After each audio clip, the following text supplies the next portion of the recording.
Are you tired of receiving endless notifications from people mentioning you on the Threads app? In this video, I'll show you how to prevent people from mentioning you without your consent, ensuring a more peaceful online experience. So make sure to watch this video until the very end to understand the tutorial properly. To get started, open up the Threads app and then tap the profile button at the bottom right corner of the screen.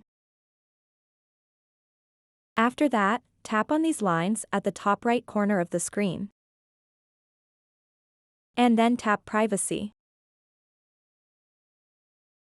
So now you will be able to see an option called Mentions. Just tap on it. As you can see, right now, it is set to allow mentions from everyone. So if you only want to be mentioned by the profiles you follow, simply select the Profiles You Follow option. Or if you want to completely stop people from mentioning you, tap and select No One. So that wraps up this tutorial. If you have any questions about this whole process, please let me know in the comments section below.